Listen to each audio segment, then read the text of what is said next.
projects. One is a scripted series called American Royalty, and that is the history of the mob in New York from the 50s right through the mid-70s. And we're going to tell the story of the 5 families, and I'm really excited about the project because I'm with a great company, and they put together a great showrunner and writer who's got tremendous credits, and I think that's going to go next year. And then I'm doing a true crime unscripted show that's called Mafia Democracy. And basically, the theme of the show is that we're going to highlight cases where the government was complicit in framing somebody.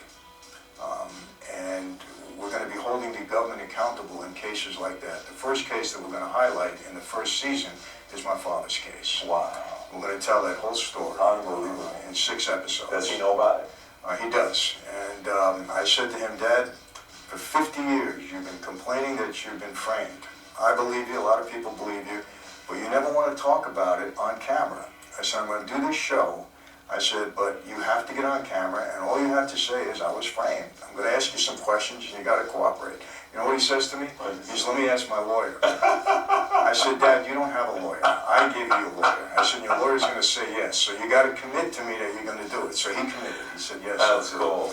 He's never been on camera. My dad has never said a word to the press, has never been interviewed, so this will be the first time. The oldest made guy in America, is finally going to be on camera and say some things. And I said, you don't have to admit who you are, what you did, or what you were involved in. I'm going to get him to do that anyway. But, yeah, he's agreed. I think it's important.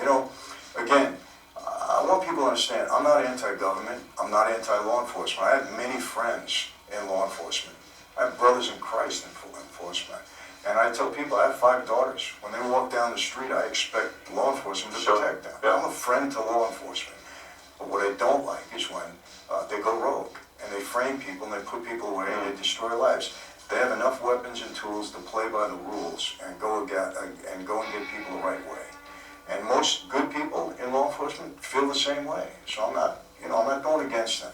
But to me, it's an exciting series. It's kind of like, John Walsh in America's Most Wanted. He had a personal stake in this.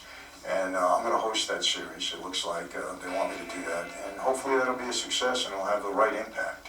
And I'll be honest with you, Patrick, I don't think there's ever been a time in my lifetime where a show like this would be more relevant. The feeling with government is not great today. No, it's not. No, it's not. And you kind of talked about it at the end of your book. If there's anything I would say, when you buy the book, I'll make you an offer you can't refuse. The last chapter really gets into your beliefs about the government and politics and all that, which I think is very fascinating. Maybe we can talk about that on another time. But guys, again, if you haven't read the book, go buy the book. We'll put a link on the bottom. Michael, thank you so much for opening your home to us. Appreciate your time. Thank you. Thank you.